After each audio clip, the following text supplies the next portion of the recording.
He attended his father's funeral for the first time. However, he looked disgusted. If it weren't for the 20 million inheritance, he wouldn't bother showing up. However, he was dumbfounded when he saw the will. All the money went to the trust, and he only had an old beat-up car. Father didn't even mention who the beneficiary was. This made Charlie very angry. If it weren't for this junk car, he wouldn't have cut ties with his father. He still remembers when he ranked first in the whole school. He wanted to take his classmates for a cool ride in this car. Unexpectedly, he was met with his father's outright rejection. Unwilling to lose face in front of his classmates, Charlie, who cared about his reputation, stole the car keys. However, his father took extreme measures. He directly called the police and falsely claimed the car was stolen. As a result, Charlie and his classmates were all arrested and taken to the police station. The parents of his classmates immediately bailed them out. Only Charlie was left hanging at the police station for a whole week. After he was released, Charlie immediately ran away from home and never had any contact again. After years of struggle, he not only started his own car company, but also had a stunning girlfriend like a model. However, his temper was exceptionally bad. This time, he suddenly received the news of his father's death. Charlie didn't show any sadness or sorrow. Even at the funeral, he stood far away. But when he found out he couldn't take a penny of the 20 million inheritance, he couldn't sit still anymore. Through the bank's transaction information, he found out the location of the trust company. When he arrived at the place by car, he realized it was a sanatorium. The people here all seemed to be unwell. Charlie found the director and asked about the trust. The director openly admitted, "I am indeed the trustee. Because I was a good friend of your father for many years. As for who the beneficiary is, I can't tell you. Because it's your father's last wish." Since he couldn't make sense of it, Charlie decided to leave. Then he realized there was a fool sitting in the car. Charlie impatiently kicked him out of the car. However, this seemingly abnormal man said, "My father used to let me drive this car every Saturday. At that time, the seats were still brown." Upon hearing this, Charlie was stunned. Because what the man said was indeed true. Charlie was curious how he knew all this. He quickly caught up and asked the man who his father was. Unexpectedly, he not only knew his father's name, but also accurately stated the family address and his mother's information. It's becoming impossible to hide the truth. The dean had no choice but to reveal the truth. "The man's name is Raymond, he's your biological brother. He's also the true beneficiary of the trust. He was sent here 20 years ago because of autism." This statement left Charlie confused once again. "I've never heard of having an abnormal brother since I was little. Father passed away, and he's here to claim the inheritance." Charlie, who doesn't believe it, wants to find evidence that the dean is lying. However, he found a note with their father's handwritten signature. It seems that he really is his own biological brother. Considering his brother has no concept of money, Charlie came up with another crooked idea. First, take his brother away from here. Then find a way to trick him into giving up the 20 million inheritance. When he heard his brother constantly talking about baseball, he tricked his brother into going to Los Angeles to watch a baseball game. Unexpectedly, his brother, who never trusts anyone, agreed directly. On the shady and dappled path, his brother followed closely behind Charlie with his head tilted. At this moment, Charlie still hadn't realized the troubles he would encounter by taking someone with autism on the road. That night, they checked into a luxury suite. The brother saw the unfamiliar environment and turned around to go back to the sanatorium. However, Charlie lied to him and said it was all arranged by the director. The brother had no choice but to agree and come down. The real trouble for Charlie began after that. The brother mentioned the habits of the sanatorium. The bed must be near the window, and the room must have books to read. Dinner is fixed at 6:30, and there must be TV shows every day. Charlie agreed to it all for the money. First, move the bed to the window. Then, he stuffed the phone book into his brother's hand as a book. While helping his brother order dinner, he asked his girlfriend to help turn on the TV. Unexpectedly, even the phone book was being enjoyed by his brother. As he watched, he suddenly heard something strange. Following the sound, he walked directly into Charlie's room. He didn't understand what Charlie and his girlfriend were doing. So, he sat at the head of the bed and started watching TV. Charlie, who was suddenly discovered, almost scared him out of his mind. He angrily shouted at his brother to get out. The girlfriend believed that the brother must have come because he was afraid something would happen to Charlie. She asked Charlie to go and apologize to his brother. However, Charlie not only didn't apologize, but he even cursed at him as an idiot. She even disregarded her brother's feelings and turned off the lights in the room. Charlie's behavior made his girlfriend very angry. She believed that Charlie had been blinded by money. It's not right to exploit his autistic brother like this. As a result, they had an argument. The girlfriend, angry, prepared to pack up and leave. Raymond, am I using you? Yes. He was answering a question from half an hour ago. Charlie explained that he really needed a sum of money. Because the company was poorly managed and facing bankruptcy, he took out a loan of $500,000 and bought several sports cars. He planned to make a big profit. Unexpectedly, they couldn't hit the road due to emission issues. He hoped to use the inheritance to repay this debt. However, his girlfriend had already given up on him. Disappointed with his money-oriented mindset, Then, she picked up her luggage and slammed the door without looking back. Looking at her abnormal brother on the bed. He didn't chase after the inheritance that was within reach. In the face of absolute self-interest, any relationship would face great challenges. The next day, the two brothers went to a restaurant to eat. The brother just glanced at the waitress name tag and accurately recited her phone number. He actually has the ability to remember everything he sees. Yesterday, he just looked at it once, and he remembered the entire phone book. Charlie initially thought his brother had a temporary good memory. When the waiter handed toothpicks to his brother, what followed was the opening scene. He just glanced at it and accurately stated how many were on the floor. This made Charlie feel a bit incredulous. However, he didn't really mind. Soon, the director of the sanatorium called. He hoped Charlie could send his brother back. However, Charlie said he would wait until he received half of the inheritance. After dinner, the two of them drove straight to the airport. On the way, his talkative brother almost drove Charlie crazy. Even while waiting at the airport, he still had to handle company matters over the phone. He originally thought that a 3-hour flight would take him back to the company. However, when his brother saw the plane, he became extremely anxious. He started reciting the dates and specific death tolls of major airline disasters, and didn't want to take a plane. In his haste to return, Charlie initially wanted to forcefully drag him onto the plane. However, his brother, who didn't want to interact with people, suddenly lost control of his emotions. My brother suddenly lost control of his mood. He was so scared that he kept shouting. Afraid of being taken away by the police, Charlie had no choice but to compromise. The two of them planned to drive back on the highway. Originally, a 3-hour journey suddenly turned into 3 days.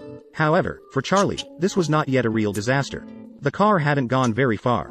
There was a traffic jam ahead due to an accident. Just when they were waiting, the older brother got out of the car directly. Then he started reciting the traffic accidents on the highway. How many accidents occur each year and the specific number of deaths. No matter what Charlie said, he refused to get back in the car. Then a bizarre scene unfolded. The older brother walked on the emergency lane. Charlie drove slowly behind. They didn't get off the highway until late at night. Only then did the older brother agree to get back in the car, and he could never drive on the highway again. However, this was not what bothered Charlie the most. The older brother also demanded not to drive when it's raining. This made Charlie extremely frustrated. They had to eat specific food at mealtime. Charlie had to go out in the rain to buy it for him. However, the older brother demanded that the fish fillet must have 8 pieces. Faced with the pressure of a loan, he could only plead on the phone for a few more days of grace. Faced with the dean asking for someone, he directly contacted the lawyer by phone. He plans to obtain custody of his brother, and then he can smoothly obtain all the inheritance. Finally, the weather cleared up and they could hit the road. However, other problems arose again. His brother refuses to wear the briefs Charlie bought. He only wears boxers with his own name on them, and he must also go to the usual supermarket to buy them. Charlie doesn't want to turn back. His brother keeps talking incessantly like Tang Sanzang reciting scriptures. Charlie finally can't take it anymore, but he can only stop the car and vent his frustration at the air. But after venting, he can only obediently return to the car. In order not to be driven crazy by his brother, he plans to seek help from a doctor. How to get along with autism. When they arrived at the clinic, Charlie realized his brother has super strong calculation abilities. Whether it's multiplying 3-digit numbers by 3-digit numbers, or finding the square root of a 4-digit number, he can answer them without missing a decimal point. With such strong abilities. But he can't calculate how much is left after spending 50 cents. Charlie understands that his brother is not stupid. He just lacks the ability to communicate with others. Gradually, he also changed his view of his brother. When passing through a small town, he wants to make a phone call to deal with company matters. However, before he could dial the phone, he discovered that his brother in the car was missing. Charlie had to drop the phone and quickly go look for him. On the other side, his brother crossing the road happened to encounter a red light. He quickly stood still in his place, and then stood stiffly on the zebra crossing in the middle of the road. Even if the driver got out of the car to urge him, it was useless. Fortunately, Charlie arrived in time and patiently resolved the situation for him. When making another phone call on the road, in order to prevent his brother from getting lost like last time, Charlie locked him in the telephone booth together. In protest against the cramped space, his brother directly turned his back to Charlie and farted. Not only was the smell unpleasant, but it also stung the eyes. However, this time Charlie didn't get angry. After finally making the phone call normally, his brother started clamoring to watch the People's Court program again, and there were less than 10 minutes until the program started. Charlie didn't shout loudly, but quickly found a solution. When the golden sunlight filtered through the thick clouds and fell on the ground, Charlie brought his brother to a farmhouse. In order to enter the room and watch TV, Charlie pretended to be a TV station staff member visiting the house. However, when the hostess saw her brother's abnormality behind her, the light machine closed the door with a bang. The program they were about to watch was about to start. The brother anxiously shouted outside the window. There was no other way. Charlie had to explain the real reason. If he doesn't like the TV, he will continue to be restless like this. He might even pee at your doorstep. To avoid unnecessary trouble, the hostess had to agree. Then the whole family watched the program that the brother liked together. Gradually, Charlie accepted this seemingly silly brother. Until the sun went down and the red glow of the sunset dyed the sky. They set off again by car. That night, they checked into a motel. When Charlie helped his brother brush his teeth, the brother suddenly started telling Charlie the story of Rain Man. The funny Rain Man, the fun toothbrush. This shocked Charlie instantly. Because whenever he was unhappy as a child, a person named Rain Man would come and sing to him. But he hadn't seen him since he grew up. He always thought Rain Man was a person he had imagined. You were Rain Man. The brother brought out a yellowed old photo. Above is the older brother and him when he was young. So, the Rain Man in his mind is actually this silly man in front of him. It turns out that this silly man in front of him is the one who used to play with him and sing to him when he was a child. The older brother is the Rain Man who used to play with him and sing to him when he was a child. And the reason why Charlie calls him Rain Man is because when he was a child, he couldn't pronounce Raymond correctly and said Rain Man instead. He pronounced Raymond as Rain Man, which sounds similar. Charlie doesn't understand why his father sent his older brother away. Out of guilt, he wanted to help his brother take a hot bath. But as soon as he turned on the faucet, his brother started yelling and screaming. He kept hitting his own head with both hands. Charlie had to quickly go forward and turn off the faucet. He asked his brother what was wrong. He saw his brother repeating the same sentence over and over again. Hot water can burn the little baby. Hot water can burn the little baby. It was only when Charlie said he was fine that he slowly calmed down.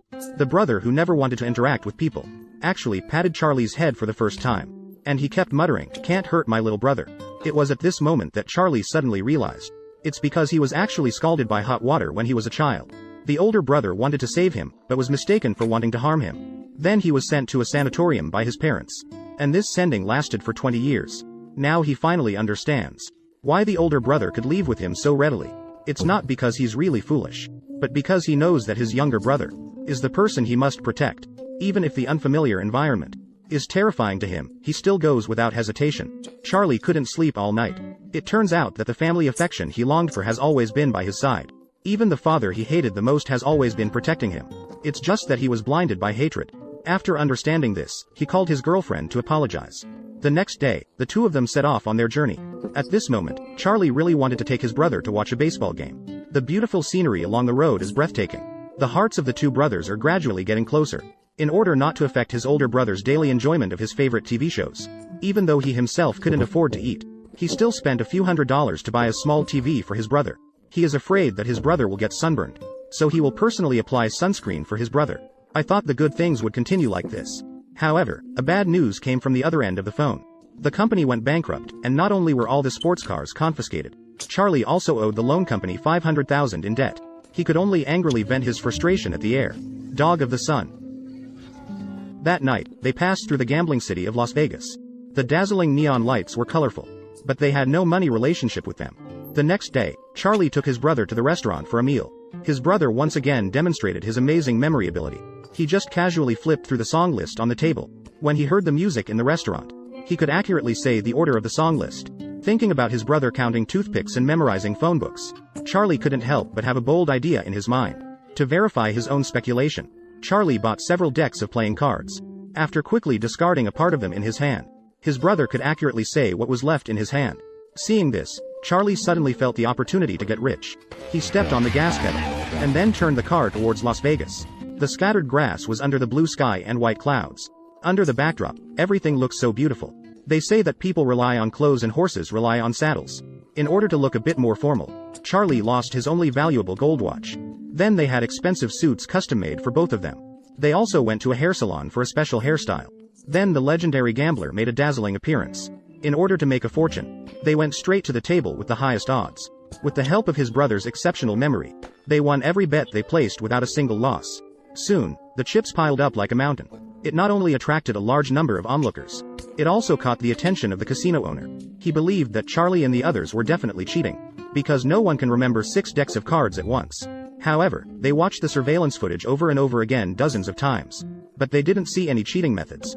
While they were enjoying themselves, the brother was attracted by the nearby lucky wheel. He kept muttering 20 in his mouth. Charlie thought he could master it too, so he immediately bet 20,000 chips. Unfortunately, he lost everything in an instant. However, by this time, they had already earned nearly 600,000. Not only can we repay the 500,000 debt, We can also redeem the recently pawned expensive watch. Unexpectedly, tonight my brother is not only intelligent, even his emotional intelligence is starting to awaken. While Charlie was in the restroom, he started chatting with a blonde woman. The woman was curious about his ability to consistently win money. My brother said we mainly count cards. The woman had to leave, and they agreed to dance at 10 o'clock in the evening. Charlie had never seen his brother so talkative. He was also very glad that his brother had undergone a huge change. That night, they stayed in the presidential suite of the casino. In order to make his brother comfortable, Charlie specifically had the bed placed by the window. In order to give his brother a nice date, Charlie not only taught him many dating tips, he even took on the role of his dance teacher, accompanied by melodious music. The two of them slowly started dancing in front of the window. At this moment, the two brothers were not just physically touching. Their hearts were also slowly accepting each other. After a dance ended, Charlie wanted to hug his brother. But as soon as he made contact, his brother screamed again. "I just wanted to give you a hug." He momentarily forgot about his autism and reluctance to interact with people. Just when he was feeling down, his ex-girlfriend came back. She was very happy about Charlie's transformation, so she forgave him. Soon it was the agreed-upon time of 10 o'clock in the evening. However, instead of the woman, it was the boss who came. It turned out that the woman was sent by the boss to gather information.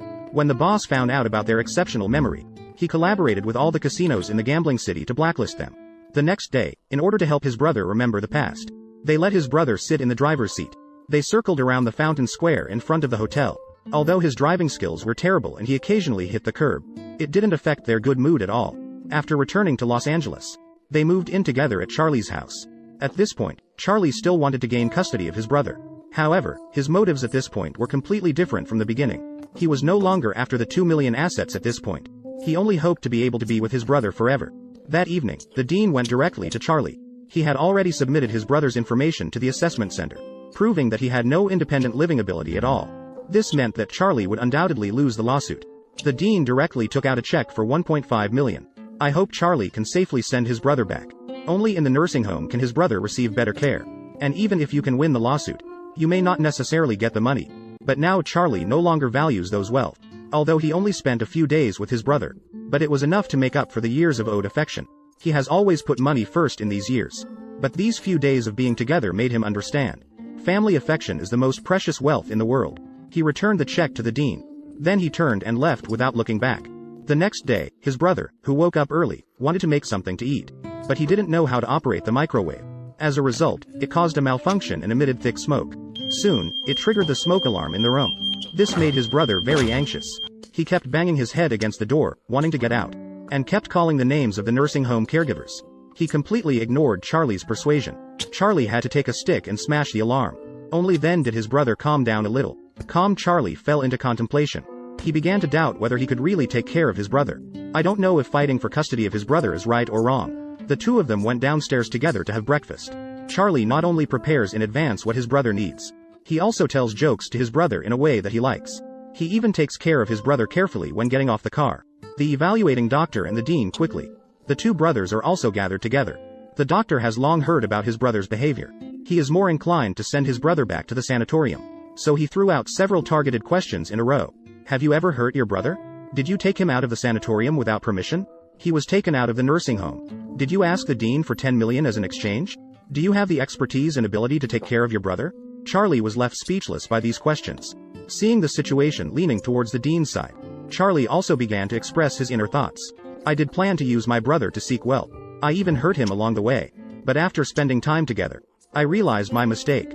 I plan to take care of him for the rest of my life and make up for my mistakes. Mother passed away early. I misunderstood my father for many years. I didn't fulfill my filial duty before he passed away. I misunderstood my brother too. Now my brother is the only family I have. I want to make amends. Why do you have to take him away from me?" The heartfelt plea, sincere and genuine. The doctor had to turn and ask the person's opinion. However, no matter what the doctor asked, "Do you want to live with your brother or go back with the dean?" Brother's answer was always either. Because he felt both sides were his family. Neither wanted to separate. However, reality demanded that he make a choice. The doctor started to get a little anxious, continuously pressing, trying to force him to make a choice. Seeing his brother becoming agitated, if they kept asking, his brother might have another episode and lose control of his emotions. Charlie had to quickly stop the doctor. "Enough. Can I let him go back with you?" To prevent further distress to his brother, Charlie chose to compromise directly. While the dean and doctor were discussing the next steps, Charlie walked up to comfort his brother. No one will ask you any more questions. You will go back with the dean and live together. I am glad to have you as my brother.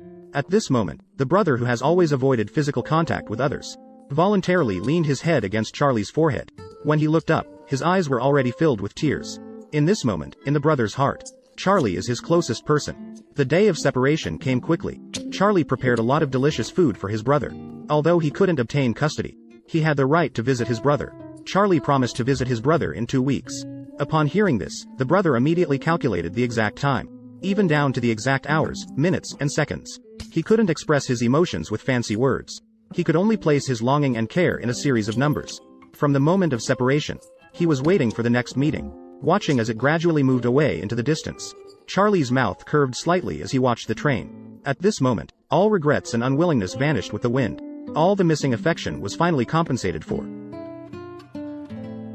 Rain Man was directed by Barry Levinson, starring Dustin Hoffman and Tom Cruise. Released in 1988, this American heartwarming film. One is a brother who is like a hedgehog, filled with distrust and hostility towards the world. One is a brother with autism, a strange feeling of ignorance towards the world. And when these two strangers, blood-related brothers meet, the hedgehog sheds its heavy and clumsy armor. The person with autism steps out of the room to learn how to embrace. Both flawed souls have been redeemed. The reason the film is touching is because it allows subtle family affection to be expressed silently and profoundly. The Rain Man who remains in childhood fantasies, but later fulfills the long-awaited family affection. When family affection flows in the heart, people will feel an incomparable spiritual satisfaction. In the warm color tones of the entire film, family affection gradually melts the ice in Charlie's heart. The two brothers also understand each other's feelings. Charlie will understand his brother's lifestyle habits. The brother also gradually accepts Charlie's care. In the end of the film, when the two brothers part ways, although the brother wears an indifferent expression, but we all know that his heart must be shaken. Charlie also realizes at this moment how much his father loves him. The inheritance he left for himself is far more precious than 20 million. Father knows that Charlie will definitely go find his brother after seeing the will. He also knows that by getting along with his brother, Charlie will definitely understand that money will eventually be spent. And family affection is the precious wealth that accompanies one's whole life. Alright, today's story ends here. Welcome everyone to like, comment, and share. I am Shaw Yu. Looking forward to our next encounter.